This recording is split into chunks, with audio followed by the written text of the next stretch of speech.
Olá, comunidade da TV 247. Estamos no seu programa Mais à Esquerda, esse espaço que a cada final de domingo procura aqui colocar nossa sementinha do pensamento socialista, do pensamento marxista, do pensamento comunista, tendo em vista interpretar nossa realidade, mas sobretudo a partir dela transformá-la. O programa de hoje é especial, como vocês podem ver no título aí. Vamos conversar com a professora Anita Prestes, da sua recente obra que está sendo lançada, que, para mim, que sou da história, historiador, é um livro muito rico, muito estimulante para ler, porque coloca aqui, digamos, sobre o debate público várias questões, como que a história silencia, a história falsifica, apaga. Eu acho que esse é um contributo muito importante que a professora vai nos apresentar. Só aqui em termos protocolares, para quem não conhece ainda a professora Anita Prestes, ela é filha do revolucionário Luiz Carlos Prestes e de Olga Benário Prestes. Assim, acho que grande parte de nós assistiu o filme Olga Benário enquanto uma obra de arte que recoloca no imaginário social a figura de Olga.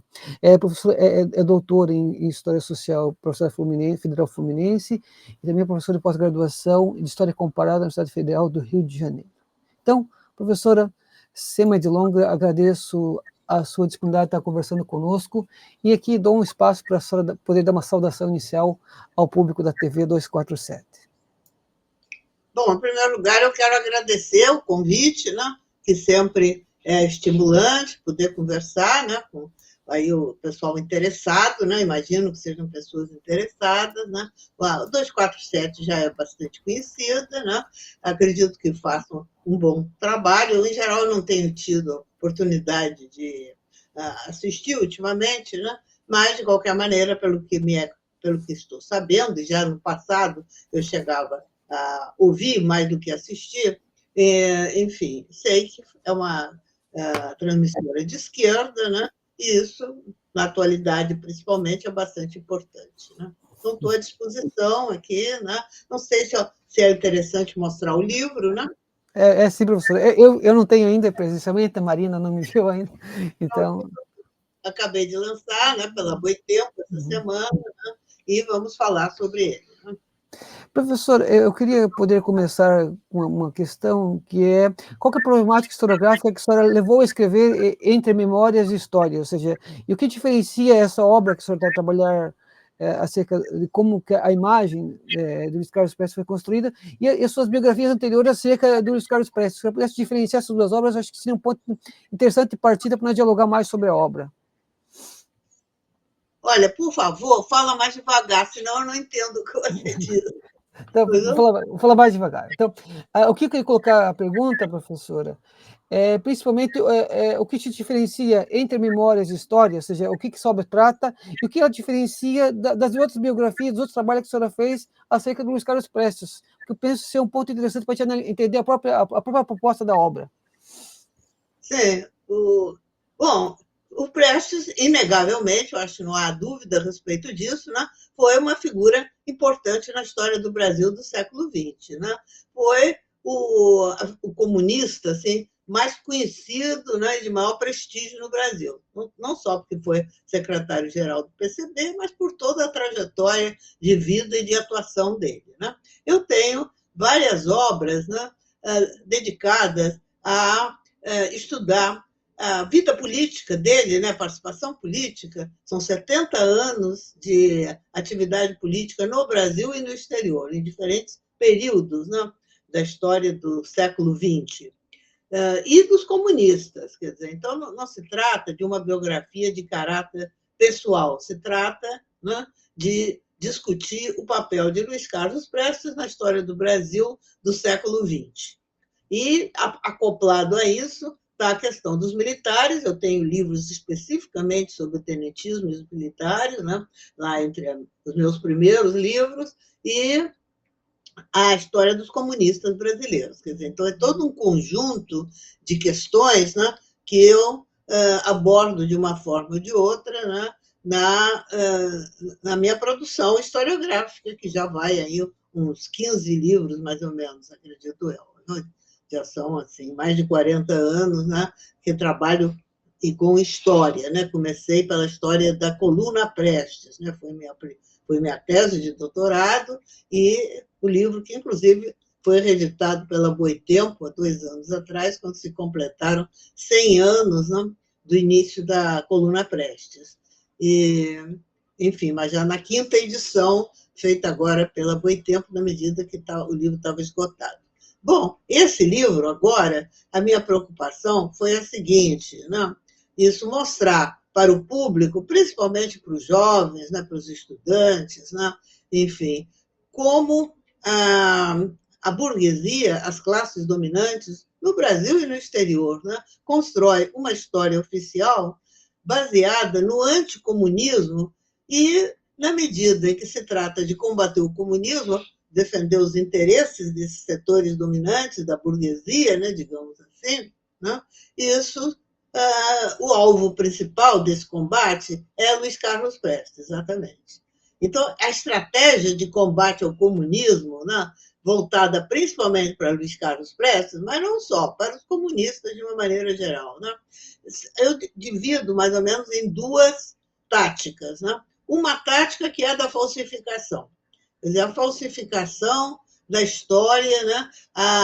O abandono de qualquer compromisso com a evidência, como chamava tanta atenção o historiador marxista, né, inglês, o Eric Hobsbawm, né, que o historiador deve ter um compromisso com a evidência. Então, essas falsificações, justamente, é um descompromisso com a evidência, né, e se inventam narrativas, hoje em dia está na moda, pós-modernos, né? Cada autor tem a sua narrativa, ou seja, então se dá liberdade para que as versões mais esdrúxulas possíveis, mentirosas, caluniosas, né, circulem e circulam com tanta repetição, né, com tanta força, porque a burguesia, né, as classes dominantes têm meios de comunicação poderosos, agora com a internet, inclusive, ficaram mais poderosos e têm bastante dinheiro para financiar seus intelectuais, como dizia Gramsci, os intelectuais orgânicos a serviço desses interesses burgueses, e muitas coisas que são mentiras são repetidas durante décadas com tanta insistência que acabam se tornando verdades, entre aspas, né? E muitos historiadores, quer dizer, eu me limito na minha pesquisa a abordar a historiografia e a memorialística brasileira. Não vou imprensa, a livros escolares, porque aí é um mundo que eu não tinha condições de abordar de uma vez só, né? Isso pode ser feito depois por partes, né? Mas eu consultei, trabalhei com cerca de 300 livros, né? E essa produção, então, realmente mostra isso. Tem certas falsificações que se repetem durante décadas, com tanta insistência, que acabam sendo adotadas até por pessoas de esquerda, até por autores comunistas, né? Sem espírito crítico, quer dizer, não reparam que estão repetindo inverdades que se perpetuaram. Então, uma das táticas é essa, a falsificação, né? A deturpação. A outra é o silenciamento, que é frequente também. Frequentemente, até você se depara com uma obra, um livro, né? Que trata de um episódio, de um período em que o Prestes teve participação importante e simplesmente é omitido, não se fala nele. Então, parece que não existiu. É uma outra forma de falsificação, né? Mas, enfim, a omissão. Então, essas 2 táticas, né, elas às vezes andam juntas, concomitantes, às vezes predominam num período, predominam em outro período, no momento, por exemplo, me parece que predomina mais o silenciamento, né? Mas já teve momentos em que ressalta as falsificações. E a historiografia está aí para quem quiser ler, né? Eu cito, eu não ataco pessoalmente ninguém, não se trata disso. Eu cito o que é dito em diferentes livros, né? Eu trabalho com livros e com alguns documentos, né? E, a partir disso, faço, né, a análise crítica, né? Muito baseada, inclusive, nas pesquisas que eu já tinha feito anteriormente e que estão, isso no fundamental, apresentadas no meu livro, que é a biografia de Luiz Carlos Prestes, né? Luiz Carlos Prestes, um comunista brasileiro, que foi publicado aí há 10 anos atrás, 11 anos atrás, também pela Boitempo. Então, é isso. Basicamente, respondendo a sua pergunta. Então, professor, eu queria colocar uma outra questão, que retomar um pouco dessa dimensão anticomunista que procura explicar, representar a volta do Carlos Prestes, mas aí colocar uma outra dimensão nessa questão, que é que critérios utilizou para diferenciar as obras analisadas? O que são interpretações legítimas, por exemplo, ou incompreensões, o silenciamento, ou falsificação, que eu acho que essa metodologia eu achei muito interessante, e até como a senhora tratou, porque acho que é uma questão importante para mim, pelo menos enquanto historiador aqui, enquanto procuro comunicar com esse público, que a gente aprenda, digamos, como que a gente analisa um texto historiográfico. Sim, é necessário, né? Eu acho que essa postura, né, do Hobsbawm, que não é só dele, é de outros autores marxistas, né, é muito importante, porque justamente revela o quê? Quer dizer, levar em conta, né, as evidências. Como levar em conta essas evidências? Seja historiador, seja um cientista social. Consultando, né, e trabalhando com a maior parte de documentos possíveis. Sendo que documentos, para o historiador, hoje em dia, principalmente, não são só os documentos escritos. Você tem as fontes orais, no cinema, na imprensa, enfim, nas mais variadas, né? Até na arquitetura você pode ter, dependendo, né, do problema que está sendo estudado, uma fonte também nas obras arquitetônicas, enfim, é uma gama muito vasta de fontes que tem que ser selecionadas, né, pelo historiador e fazer um balanço disso, uma avaliação que lhe permita chegar o mais próximo possível da evidência, ou seja, da verdade histórica, embora isso nunca seja absoluto, porque sempre pode ser descoberto um novo documento que vai desmentir, né, aquelas conclusões a que você chegou. Isso existe, pode confirmar ou pode até desmentir. Então, é um trabalho aberto de pesquisa, mas que essa tentativa de ter um compromisso com a evidência é fundamental. E, senão, você cai no irracionalismo, que tem atualmente o professor Ciro Flammarion Cardoso, já falecido, né, na década passada, professor da UF, né, e da UFRJ também. Isso eu considero assim, o maior marxista brasileiro, né, do final do século XX, início aqui do século XXI, né, ele justamente com uma obra muito vasta e muito importante, ele mostra como as tendências irracionalistas, que no fundo, né, abandonam, né, o materialismo e caem no idealismo, essas tendências irracionalistas, ele tem todo um livro sobre o irracionalismo, inclusive, na verdade, hoje passaram a se chamar com um nome mais bonito, pós-moderno, porque ninguém sequer quer se dizer irracionalista, né? Nenhum autor. Pós-moderno é mais elegante e está na moda. Então, e o que significa esse pós-moderno? Novamente, o abandono, né, de qualquer compromisso com a evidência. É a história das narrativas. Hoje em dia, na história, né, aqui no Brasil, pelo menos, né, no setor de produção de historiográfica, nas universidades, predomina amplamente essas tendências pós-modernas, quer dizer, nenhum compromisso com a evidência. A narrativa, cada autor tem direito de ter sua narrativa, inclusive cada estudante, né, tem direito de elaborar a sua narrativa. E nisso aí significa que é o mundo da inverdade, né? Espalha-se as versões mais incríveis possíveis, mas a título de ser a opinião do fulano, do cicrano, né, é isso aceitável. Então, realmente, isso aí não dá para aceitar, e eu trabalho muito baseado nessas ideias de combate ao irracionalismo, né? Nesse sentido, eu faço até nesse livro uma introdução curta em que eu me baseio em autores marxistas que justamente destrincham, mostram do que se trata essas tendências pós-modernas ou irracionalistas. Aí eu cito não só o Hobsbawm, como um Pierre Vilar, como Calínicos e como Ciro Flammarion Cardoso.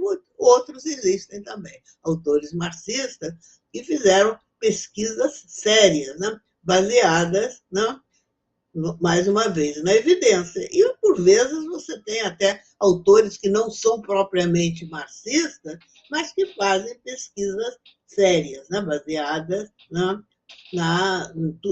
enfim, né, na evidência, né, numa pesquisa exaustiva nos documentos possíveis, né, encontrados sobre aquele tema. Eu acho que é por aí. Você é historiador também? Sou historiador. Eu trabalho a história anticolonial e história portuguesa. Então, a questão da memória, como a memória tem sido utilizada para o sistema de direito na Europa. Então, por isso que quando eu veio o livro, assim, eu li em 2 dias, porque aquilo, ainda mais com a figura do Prestes, eu, enquanto comunista, acho que brasileiro, tem muito significado para mim, político e histórico. Professor, eu queria colocar uma questão aí nessa dimensão, que eu fiquei a pensar enquanto a professora estava a falar, que é, nessas 300 obras que o professor analisou, mais de 300 obras, quais são as representações do Prestes que se revelam mais persistentes, digamos, na história?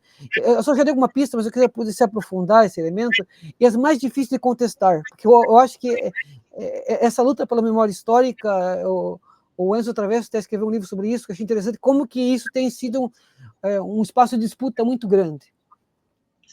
Sem dúvida, né? É um espaço de disputa, mas é uma disputa desigual, porque a verdade é que a burguesia tem recursos muito maiores, financeiros, inclusive, e investe, né? E é nesse digamos assim, panorama que se dá a luta de classes. É a luta ideológica, no caso, que eu, pelo menos, considero que atualmente é a principal forma de luta de classes. Né? Antes de apelar para a violência armada, digamos assim, né? As classes dominantes apelam para fazer a cabeça das pessoas, falando em palavras mais simples, ou seja, a luta ideológica. E, para isso, gastam rios de dinheiro. Nos Estados Unidos, né, tem os politólogos e os cientistas sociais, né, altamente financiados, né, justamente para isso, para elaborar teorias, né, que permitam assegurar, defender os interesses do imperialismo das classes dominantes. Né? E todo o mundo capitalista acontece isso, né, com mais ou menos recursos. Né?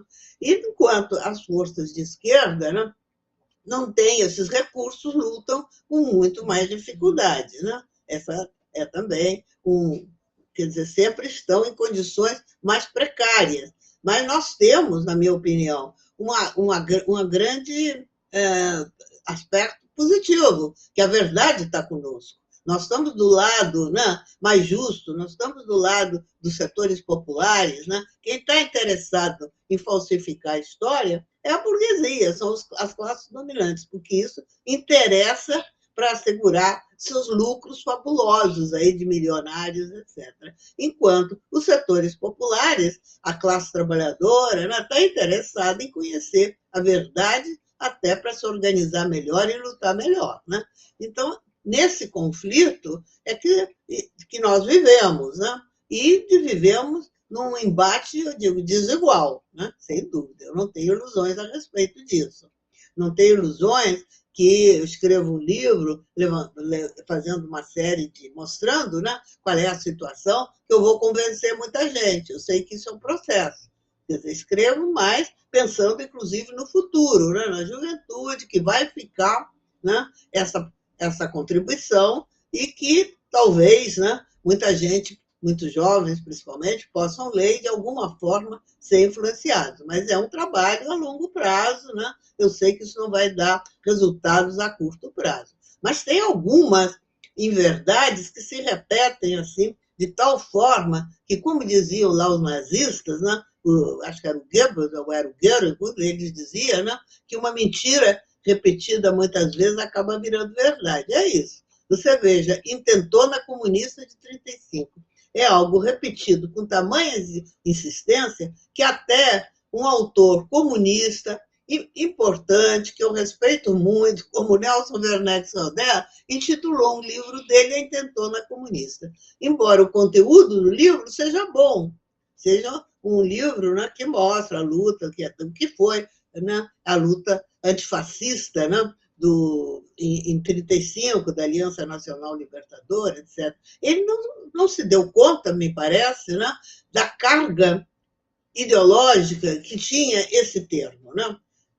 E coloca é muito conhecido, sem dúvida. Então, frequentemente, intelectuais de esquerda, ou até que não sejam de esquerda, mas que são pessoas honestas, adotam posições que foram tão repetidas que eles não se dão conta ou não pesquisam que aquilo é verdade. É como também a história do que o Prestes era um positivista. Não era, tem todo um capítulo mostrando isso, inclusive baseado nos escritos dele. Mas isso foi consagrado, interessa, até não é nenhum pecado ser positivista, né? Mas positivista virou xingamento, virou xingamento. E não se explica o que é o positivismo, né? Sem dúvida, todos nós tivemos alguma influência do positivismo, não? O positivismo está por aí, digamos, está na ideologia liberal burguesa, né? De alguma forma influencia. Mas o Prestes não estava contra isso. Ele era partidário só de Marx, como nos anos de prisão, estudou seriamente Hegel, não? E era um partidário da filosofia da dialética marxista, né? Que veio lá de Hegel, né? Formada por Marx. Enfim, ele combatia justamente o positivismo, mas adquiriu a fama, o mito de ser positivista. Né? E assim não deve de outra coisa. Repete-se, por exemplo, um aforismo que é repetido insistentemente, que o Prestes era um mau político. Tem alguns que ele era um grande general, mas um mau político. Mas ninguém explica o que quer dizer ser mau político ou ser bom político. Ninguém explica. Eu imagino, né, que bom político é um político da burguesia, que sabe fazer, né, driblar bem, que sabe, né, fazer acordos. Né? Isso. E o Prestes não. Os comunistas faziam acordos também, depende do caso. Mas, enfim, que se afastam do socialismo e da revolução. É isso. Cai no reformismo. Você veja, tem um ex-dirigente do partido, não vou nem aqui citar o nome, quem lê o livro vai ver. Um ex-dirigente do partido que, dando uma entrevista lá para um jornalista, amigo dele, que foi quem escreveu o livro, né, baseado nos depoimentos dele, ele, numa reunião do Comitê Central, exclamou: que pena que nós não temos secretário-geral com o Tancredo Neves. Quer dizer, então, um exemplo do bom político, eu acho que seria um Tancredo Neves, realmente um político da burguesia muito hábil e que defendia, né, com grande capacidade, com grande empenho, os interesses, não dos trabalhadores, mas da burguesia, né, dos setores dominantes. Né? Essa que é a verdade. Eu depreendo que é isso, mas ninguém explica. Repete isso sem explicação. E vai por aí, né? Muitas outras afirmações são feitas nesse sentido, compreende? E é interessante como, às vezes, coisas que são ditas por pessoas de esquerda viram verdade e depois são repetidas também exaustivamente. Então, isso é muito comum também. Essa história do positivismo, por exemplo, é um exemplo.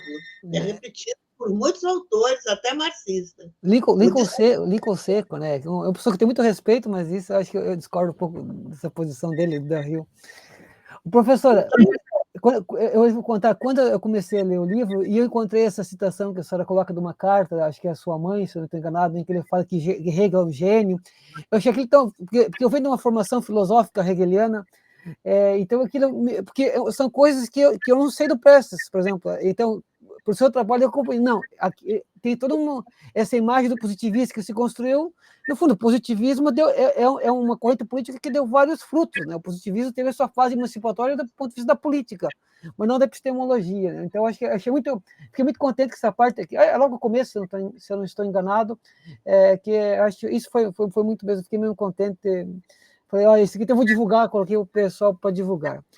Mas uma pergunta que eu queria fazer para si, a senhora já deu alguma pista em relação à intentona comunista de 35, E eu queria colocar algo que a senhora também trabalha, que é por que a controvérsia em torno da origem da designação de Coluna Prestes é historicamente relevante para compreender, em certa medida, a figura do Prestes no movimento comunista brasileiro?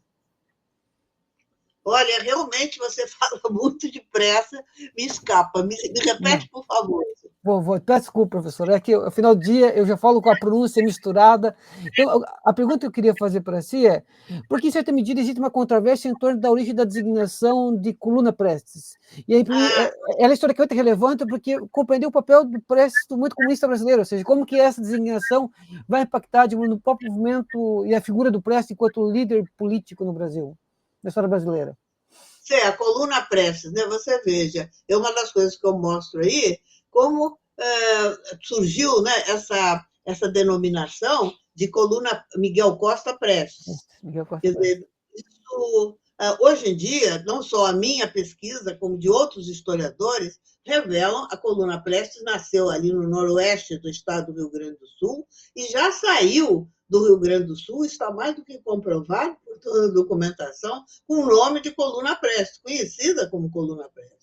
E quando chegou ao Paraná, e se encontrou com as tropas paulistas, as tropas que tinham vindo de São Paulo, né, os rebeldes, estavam derrotados, tinham sofrido uma derrota muito séria em Catanduva. Grande parte do contingente dos rebeldes paulistas tinha sido preso. O que sobrou estava num desânimo total, existem vários depoimentos que revelam isso. Disposto a ir embora, ali era fácil, era só atravessar o Rio Paraná. Estavam no oeste do Paraná, né?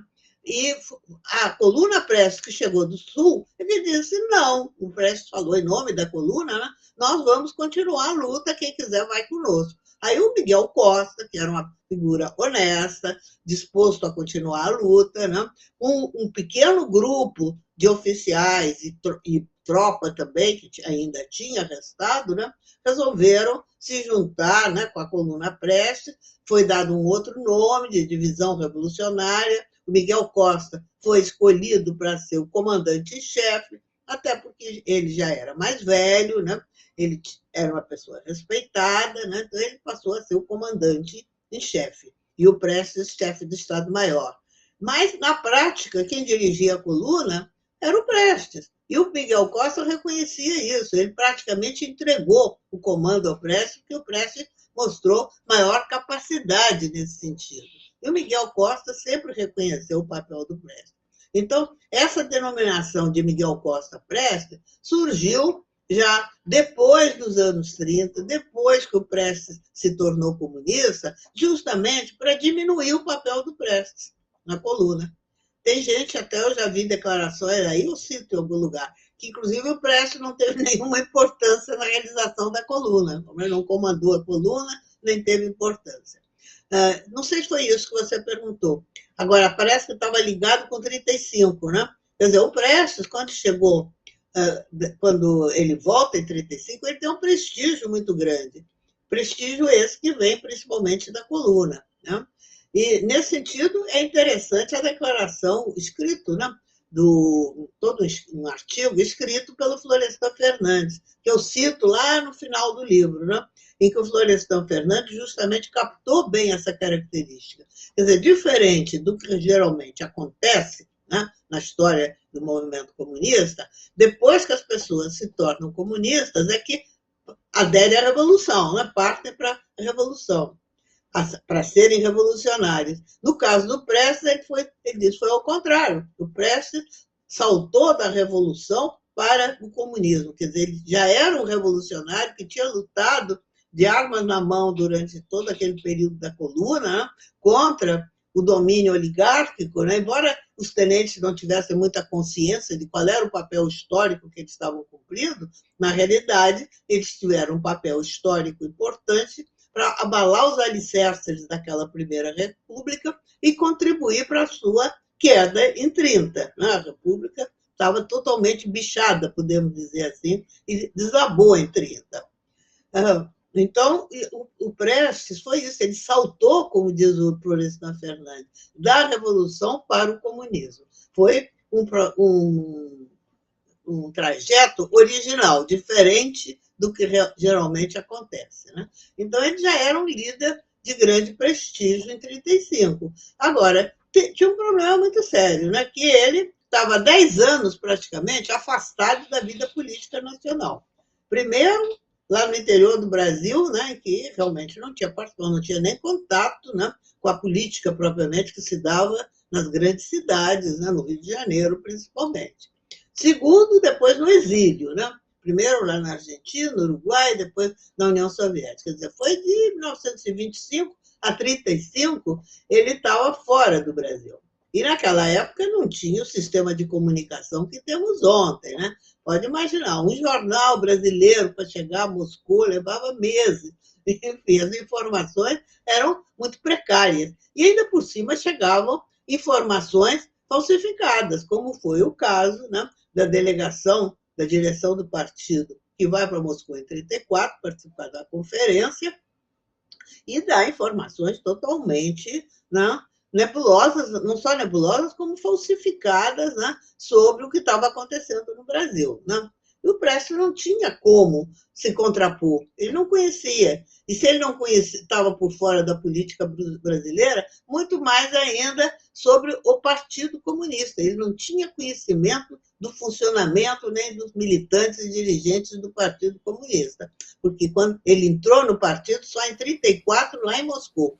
Então, ele vem aqui e assume o papel de dirigir um movimento, ainda por cima na clandestinidade, em contato com muito pouca gente, porque senão ele seria preso, que não conhecia a realidade, quer dizer, não conhecia a política brasileira, estava se habilitando naquele momento, e não conhecia o partido, o próprio Miranda, né, que era o secretário-geral, né, era codinome, o Bonfim, o codinome dele era o Miranda. O Miranda era secretário-geral. Naquela época, né, secretário-geral, o Prestes acreditava que desse informações corretas, que fosse uma pessoa séria. Mostrou que não era, né? Era um aventureiro. Mas ele não tinha como saber isso. Isso ficou claro depois, né, no processo. Então, isso dificultou muito, né? E, além do mais, quer dizer, isso talvez não fosse o principal problema. O principal problema é que o PCB, desde 1929, só consultar os documentos para ver isso, considerava que no Brasil existia uma situação revolucionária e que podia se partir para a tomada do poder, preparar as forças para tomar o poder. E isso também, quer dizer, os informes do Miranda e da delegação brasileira em Moscou foi nesse sentido. Os soviéticos lá, não só os soviéticos, como a direção da Internacional, né, acreditou, porque não tinha por que não acreditar, se o próprio secretário-geral, cercado por mais 4 dirigentes do partido, diz isso, é porque deve ser verdade. Né? Não tinha por que não acreditar. E o Prestes vai daí, não tinha por que não acreditar. Então, isso, o Prestes ele não veio para dirigir a Revolução, ele cansou de dizer isso. Nem existe nenhum documento, hoje em dia existem as atas dessa reunião, né, realizada em Moscou, a 3ª conferência dos partidos comunistas da América Latina e do Caribe, em outubro de 1934. Então, essas atas agora estão disponíveis lá nos arquivos de Moscou, e aqui no Brasil já temos cópia também. O problema é que a maior parte está em russo. Mas, enfim, eu trabalhei com essa documentação, já escrevi artigos a respeito, e também nos meus livros eu trato disso. Não há nenhuma decisão no sentido que o Prestes tinha que voltar, muito menos que o Prestes tinha que vir fazer a Revolução no Brasil. Isso não é verdade. O Prestes mesmo dizia que ele queria muito voltar para o Brasil para participar da luta contra o fascismo, que era a grande ameaça, né, ocupada no mundo na época, né, e aqui no Brasil também, inclusive com a criação da AIB, né, Ação Integralista Brasileira, Salgado. Agora, aqui chegando, quer dizer, o clima, o partido estava se organizando para isso, para uma insurreição armada. E havia realmente uma movimentação muito grande. A Aliança Nacional Libertadora, frente ampla, importante, embora nem se falasse em armada. Foi a influência dos comunistas, principalmente devido ao prestígio do Prestes na aliança, que levou a Aliança Nacional Libertadora a aceitar essa questão da luta armada nos seus documentos. No início, não se falava em luta armada, era luta contra o fascismo, contra o imperialismo, era isso. E se tratava não de uma revolução comunista, como a direita sempre disse, da implantação do comunismo no Brasil, mas de uma revolução democrática, né? nacional democrática, era isso, era a luta contra o imperialismo, o latifúndio e o fascismo.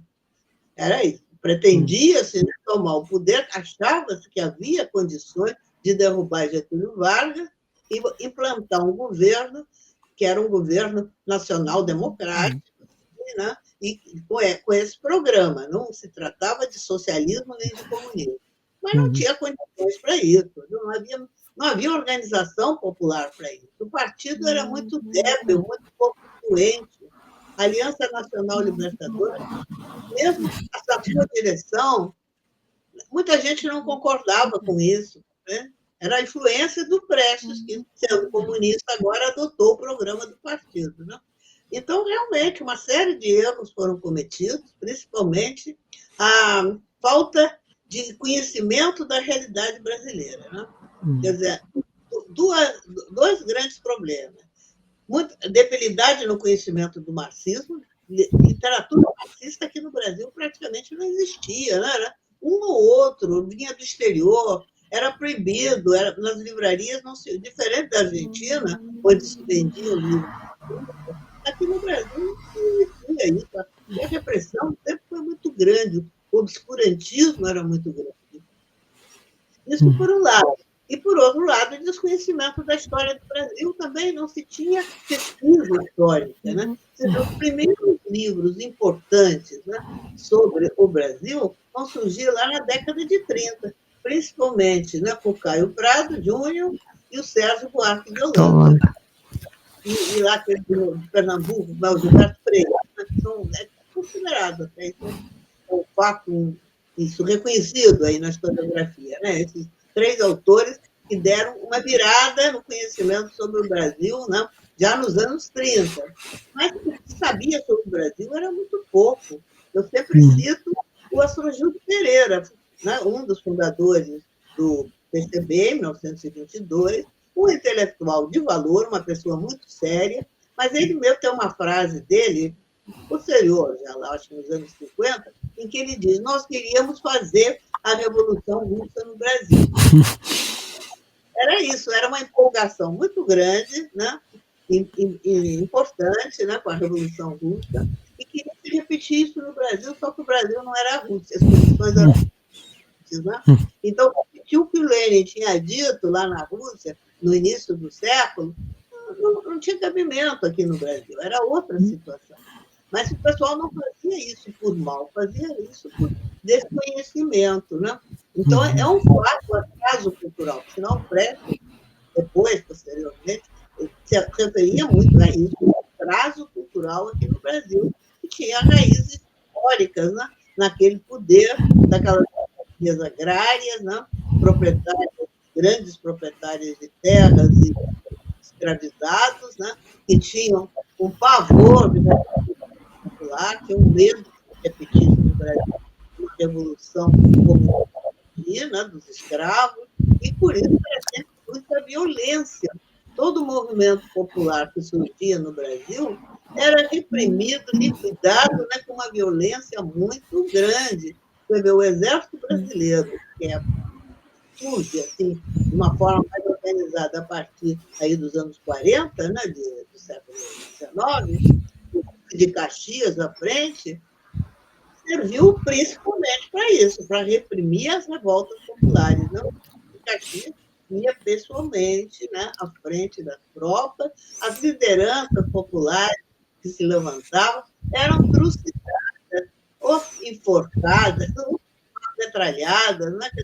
A violência no Brasil das classes dominantes foi muito impedindo, né, a organização popular. Ação de organização popular. Né? O problema. O professor estava presente. Uhum. Eu queria fazer uma questão aqui, dar um ligeiro passo atrás, que eu acho que você pode completar esse raciocínio, que é a interpretação sobre a recusa do Prestes em apoiar Getúlio Vargas, digamos assim, e o movimento de 30. Se a senhora puder colocar esse elemento também, acho que penso ser importante.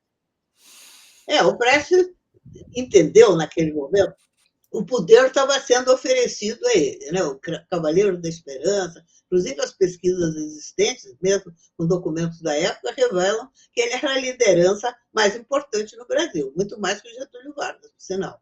Mas ele entendeu que se ele aceitasse aquele poder que lhe estava sendo oferecido, assim, na bandeja, ele ia se tornar refém daquelas oligarquias dissidentes que fizeram, né, a Revolução de 30.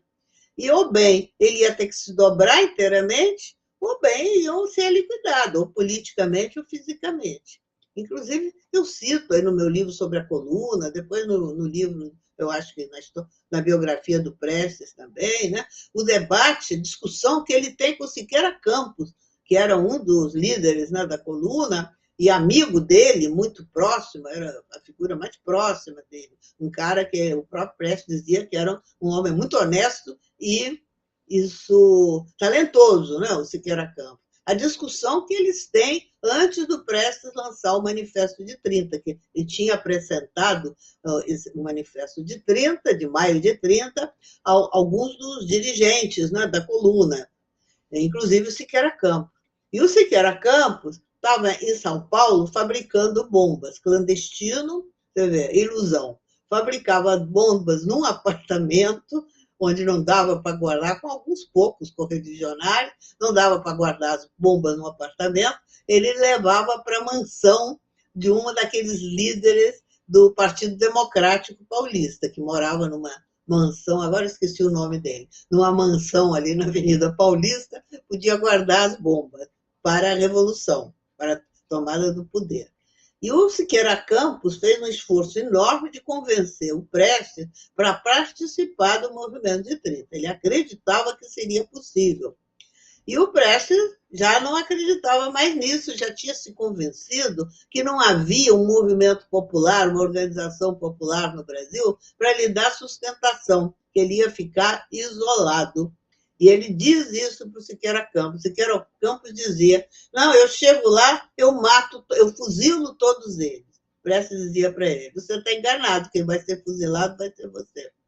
Então, não havia. O Partido Comunista era muito débil, não tinha influência na sociedade. Né? O movimento operário estava muito abalado naqueles anos 20, depois daquelas grandes greves e lutas de 1918, inclusive quando houve a insurreição anarquista, né, no Rio de Janeiro. Então, e não tinha condições de dar suporte a um processo revolucionário, as medidas que o Prestes achava que tinham que ser tomadas, que na época eram muito radicais também. Né? Ele tinha aderido às ideias do Partido Comunista, da Revolução Agrária e anti-imperialista. Ele viu que ele não ia poder modificar a situação do Brasil. Ele ia ter que se dobrar aos interesses daquelas oligarquias, né, que estiveram à frente, né, do movimento de 30. Por isso que ele recusa. Até hoje ele é muito criticado, né? Até hoje. Eu abordo essa questão nesse livro, né? Porque realmente o que aconteceu ali foi o quê? Depois, né, da vitória do movimento, foi o processo de avanço do capitalismo, que sem dúvida foi importante nesse sentido, né, de progresso material, inclusive. Surgiu no Brasil uma política, em grande medida, adotada e proposta pelo Góes Monteiro. O Góes Monteiro foi o grande artífice, né, com a sua hoje chamada doutrina Góes, né, das transformações profundas que houve no Estado brasileiro e no Exército brasileiro, com a concordância de Getúlio, que deu carta branca para ele, né, naqueles anos que começam logo depois de 30, 37, o golpe do Estado Novo é o ponto alto nessa consolidação de um Estado que não tem nada de democrático, é um Estado autoritário, mas que vai garantir a implementação, né, da indústria de base no Brasil, ou seja, um desenvolvimento do capitalismo numa outra etapa, porque até em 30 o capitalismo brasileiro, a indústria no Brasil, era indústria leve, não tinha uma indústria de base importante. E o Góes Monteiro, representando determinados setores existentes nas Forças Armadas, no Exército, principalmente, né, entendia que era necessário transformações profundas, inclusive para reformar o Exército, porque o Exército estava caindo aos pedaços naqueles anos 20, né? Segundo todos os relatos existentes. Quer dizer, e para isso era necessário não só fazer uma reforma toda do Exército, que ele vai fazer com a permissão, com o apoio do Vargas, como ter uma indústria siderúrgica importante que assegurasse, né, uma indústria bélica. E isso vai ser feito a partir aí do início dos anos 40, com Volta Redonda, a usina de Volta Redonda. Então, realmente, o Brasil dá um salto no desenvolvimento capitalista, mas com todas as consequências que daí advém para os trabalhadores, né? Não é nada democrático nem progressista, é um avanço para o capitalismo baseado em muita repressão e violência. Embora os trabalhadores que vêm do campo, né, vão ter conquistas naquele momento. Uma que é a luta, com certeza, para melhorar as condições de vida. E outra que o próprio desenvolvimento do capitalismo exigia, né, que fosse assegurado mínimos direitos sociais aos trabalhadores. Daí que vem a CLT, né? Não por bondade do Getúlio Vargas, mas porque era uma necessidade do próprio desenvolvimento capitalista. Né? E, por outro lado, havia pressão, né, dos trabalhadores nesse sentido. Né? Então, o Brasil é modernizado, sem dúvida nenhuma, mas é modernizado dentro do campo do capitalismo, não contra ele. Né? A modernização conservadora, que alguns vão categorizar, né? Como? A modernização conservadora, que alguma sociologia vai categorizar. Vai estar categorizada? Não, alguns sociólogos categorizam como modernização conservadora. É isso que a professora está escrevendo? Não, acho que essa palavra não explica bem. Quer dizer, o que houve foi, geralmente, um Estado autoritário, né? Cujo auge é 37, muito mais voltado não contra os comunistas, né? O Góes Monteiro não estava nada preocupado, os comunistas já tinham, primeiro, não representavam perigo, segundo, já tinham sido praticamente exterminados, né? Em 35, 36. Esse golpe de Estado de 37, do Estado Novo, foi principalmente para acabar com o poder das oligarquias regionais, principalmente a de São Paulo.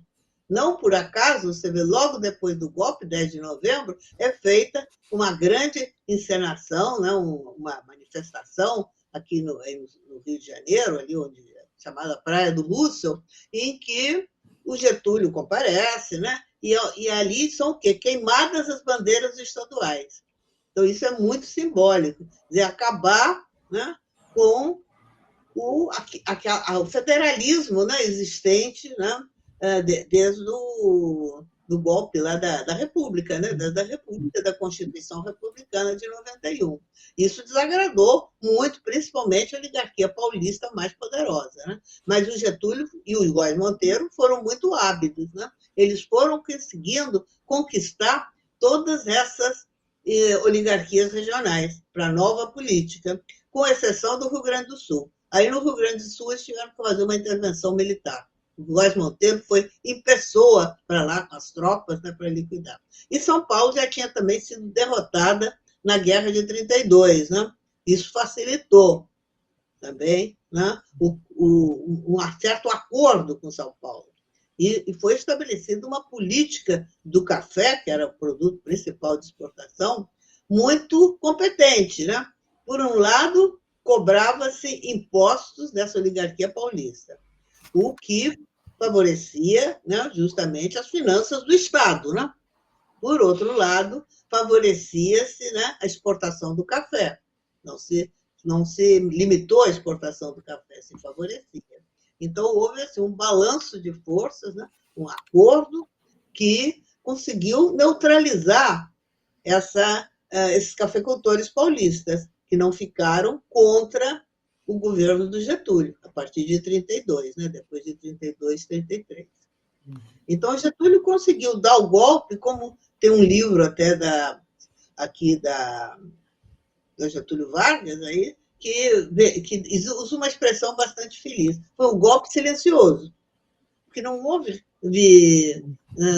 revolta, não houve protestos, né? O único que tentou, de alguma forma, reagir foi o Flores da Cunha, governador do Rio Grande do Sul, que sofreu intervenção, né?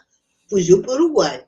E realmente aí nomeou o Oswaldo Cordeiro de Faria, que, por sinal, tinha sido um dos comandantes da coluna, né? O interventor no Rio Grande do Sul. Quer dizer, os tenentes, na prática, seguiram Getúlio Vargas. Entendeu? Essa que foi a verdade. Tirando o Prestes, né, a grande maioria seguiu Getúlio Vargas e ficou subordinado a Getúlio Vargas. Eu tenho um livro justamente a respeito disso, que até intitulado Tenentismo pós-30, em que eu realmente mostro a virada que acontece no tenentismo. Quer dizer, o tenentismo, a partir de 30, adere a Getúlio Vargas, né? Tinha sobrado do tenentismo. É Jória Távora, o Oswaldo Cordeiro de Faria, são todos eles. Aquele que discutiu com o Prestes, como olha, me fugiu o nome dele agora, Siqueira Campos, tinha morrido, né, no desastre de avião, ainda em 30. Mas os outros todos vão aderir. Ele não sei qual seria a posição. É possível que aderisse também. Quer dizer, era uma concepção, né? E com Getúlio Vargas ia se fazer grandes transformações. Três transformações importantes, né? Mas voltadas não para os interesses do povo, mas para os interesses do capitalismo, da burguesia. A burguesia industrial, né? Saiu fortalecida. Isso você sabe que aqui no Brasil, grande parte da burguesia industrial era oriunda da cafeicultura, né? Daqueles setores do café de São Paulo. Não só, né? Tem hoje em dia, tem pesquisas já que mostram que isso, a acumulação de capital, né? Indústria, vinda de outras origens que não só do café, né? Aqui no Rio de Janeiro, do comércio, né? De outras, enfim, de outras produções, né? Tipos de produção agrícola, inclusive, que levaram também à acumulação de capital e implantação de indústrias, né? Professor, eu queria poder fazer uma pergunta para si agora, de um cunho mais pessoal, porque eu até pedi para o pessoal colocar aqui na tela. A sua obra é dedicada à coluna Prestes, à figura dos Carlos Prestes. Isso foi publicado pela Boitempo, tá, pessoal? Tem outras obras que a professora se referenciou aqui, que são por outras editoras. Mas eu queria perguntar, porque, dada a importância tanto do Luiz Carlos Prestes quanto seu pai e sua mãe do imaginário comunista brasileiro, queria perguntar como a senhora concilia, porque isso é uma questão, o próprio papel que a senhora tem enquanto historiadora, mas também enquanto figura política, como que a senhora concilia esse trabalho? Porque isso é uma curiosidade que eu tenho, talvez mais historiador, diante dos documentos. Se a senhora pudesse falar aqui, para podermos caminhar mais para os finalmente. Bom, eu separo as coisas, né? Aliás, meu pai também separava. Quer dizer, uma coisa era a nossa relação pessoal, outra coisa o problema político histórico, né? Quer dizer, então, em nenhum momento eu tive a pretensão, o objetivo de fazer obras apologéticas. Não se trata disso, de maneira nenhuma. E, diga-se de passagem, o meu projeto de vida não era ser historiadora. Mas, enfim, a vida dá voltas, né? Eu pretendia ser química industrial, trabalhar na indústria química, me formei em química industrial, mas aí veio o golpe de 64 e impediu que eu exercesse essa profissão. Eu acabei, então, me dedicando exclusivamente à atividade dos comunistas do partido, né? Inclusive na clandestinidade, porque eu já era comunista, né? Desde que eu voltei para o Brasil, com 20 anos, aí, que eu estava na União Soviética, na adolescência, eu me tornei membro do partido, era aí no movimento estudantil, aqui no Rio de Janeiro, eu atuava, né? E depois, então, eu continuei no trabalho clandestino interno do partido. E só depois que, junto com meu pai, eu rompi, né, com aquele Comitê Central, com a Carta aos Comunistas, nos anos 80, depois da anistia, quando foi possível voltar ao Brasil, né, eu estava condenada aqui no Brasil, com direitos políticos cassados, ordem de prisão, enfim, como tantos outros, né? E aí, em 80, é que eu fui ver o que eu ia fazer da vida, né? Porque para a química não dava para voltar. E aí, então, uma das preocupações que surgiu é que meu pai já estava com mais de 80 anos, né? Embora ainda estivesse bem, e não queria escrever memórias. Muita gente, companheiros, todo mundo insistia para que ele escrevesse, né? Em particular sobre a coluna, porque ele tinha uma memória assim, extraordinária, lembrava muito bem da coluna, então ele lembrava com riqueza de detalhes, talvez porque fosse muito jovem na época e viveu aquilo intensamente, né? As 24 horas do dia. Mas ele não queria escrever, disse que não era escritor, não ia escrever. Então, diante disso, né, foi um dos motivos que me impulsionou a me tornar historiadora. Eu fui pesquisar, né, me tornei, enfim, fiz concurso para mestrado, doutorado, consegui entrar na universidade. Eu já era formada em química, né, e tinha um diploma, tinha feito um doutorado em economia política lá na União Soviética. Então, com isso, eu consegui ser aceita no mestrado, no doutorado de História, e justamente o tema da minha tese de doutorado foi a coluna. E aí eu tive uma facilidade que o Prestes estava vivo ainda, deu depoimentos, né, bem detalhados sobre a coluna. Mas eu trabalhei com toda a documentação possível de ser encontrada, né? Quer dizer, entrevistei outras pessoas, estive no Rio Grande do Sul naquela época, isso ainda na década de 80, né? Mais precisamente 87, eu passei um mês lá na região em que a coluna se formou e ainda consegui entrevistar diversos ex-combatentes da coluna, soldados. Foi bem interessante, né? Isso, gravei depoimentos com eles, né? Isso também no Nordeste, consegui alguma coisa lá no Maranhão, no Piauí, e principalmente documentação, né? Nos arquivos. Por exemplo, o Arthur Bernardes, que tinha, não sei se ainda tem agora, deve ter, uma cópia na Unicamp. O arquivo mesmo estava no Arquivo Público de Minas, né? Mas tinha uma cópia digitalizada, não era digitalizada, era aquela outra, como é que era aquelas fitas que rodavam? É um outro sistema, você deve conhecer, que tem umas máquinas grandes que a gente bota ali, eu esqueci o nome daquela máquina, que a gente vai ler, microfilmes. Sistema de microfilmes, é. Então tem uma máquina leitora de microfilmes, agora eu esqueci o nome. Dá um trabalho danado aquilo, né? Você tinha que ficar horas lá no arquivo, rodando aquelas fitas de microfilme para ler os documentos. Mas no arquivo do Arthur Bernardes, que era presidente da República na época da coluna, tem uma documentação muito interessante, inclusive, que eu cito no meu livro, né, sobre a coluna. Inclusive, o seguinte, os comandantes do governo, né, legalistas, que combatiam a coluna, isso mandavam periodicamente, né, informes para o ministro da Guerra, o general Setembrino de Carvalho, inclusive muito burrinho, né? Muito burro, coitado. Mas ele repassava esses telegramas que ele recebia lá dos diversos pontos do Brasil por onde os legalistas estavam enfrentando a coluna, para o Bernardes, né? Então, no arquivo do Bernardes, que era o presidente, tem esses telegramas. Então, isso foi muito interessante, porque me permitiu algo que é fascinante para o historiador, né? Comparar os documentos de um lado e do outro. Entendeu?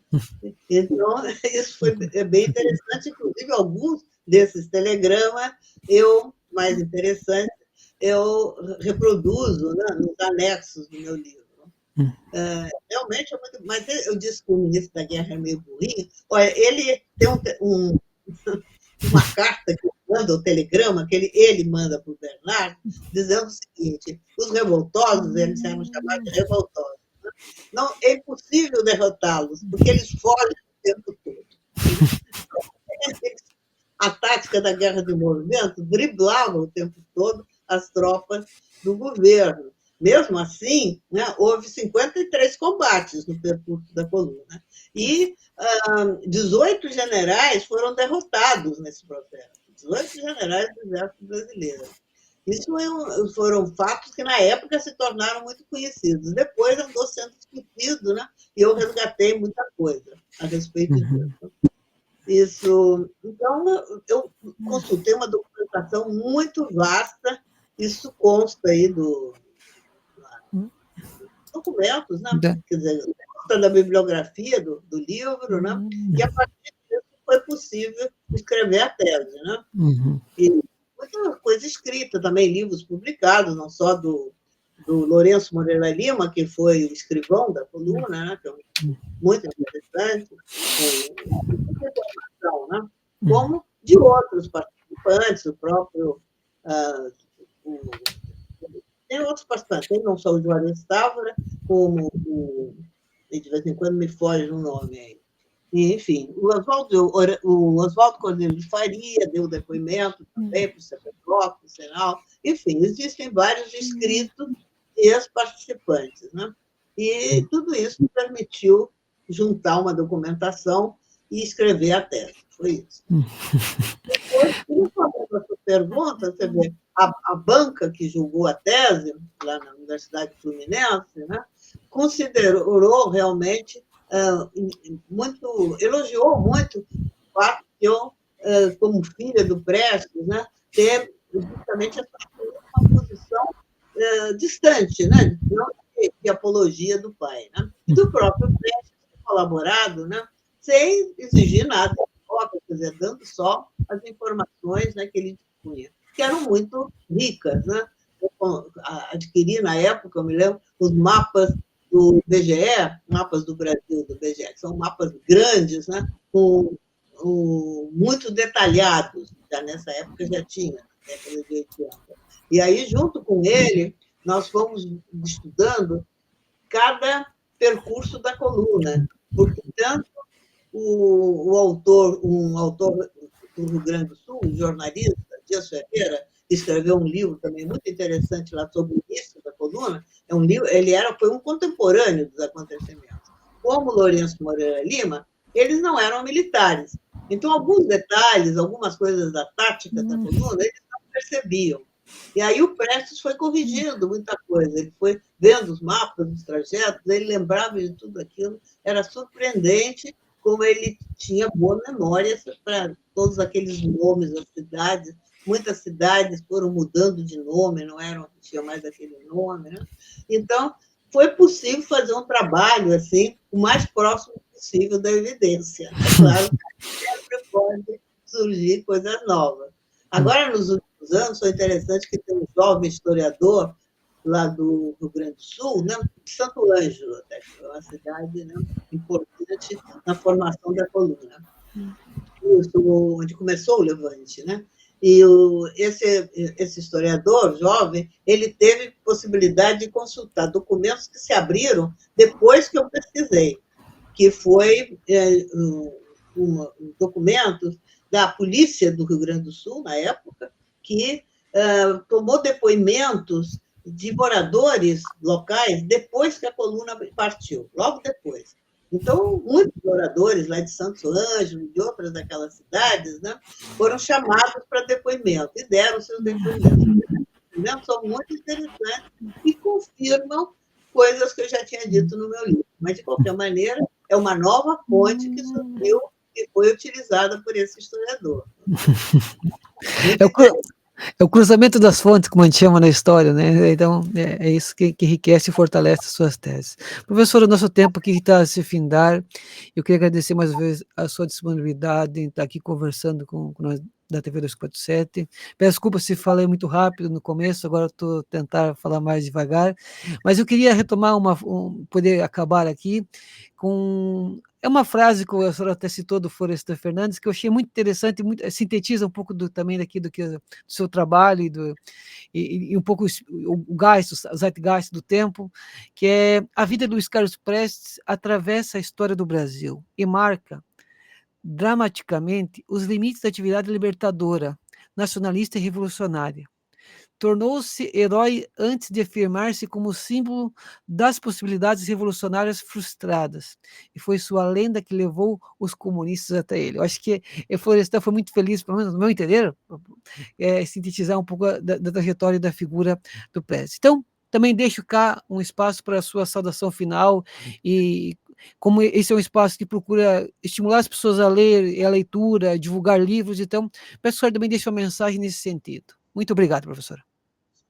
Bom, eu que agradeço, né, o convite, né, muito honroso de ter participação aqui desse programa, e recomendo que leiam o meu livro, né, leiam os outros livros. Hoje, os meus livros principais, pode-se dizer assim, estão publicados agora pela Boitempo, tem 5 livros, né, inclusive tem um sobre a Olga Benário Prestes, né,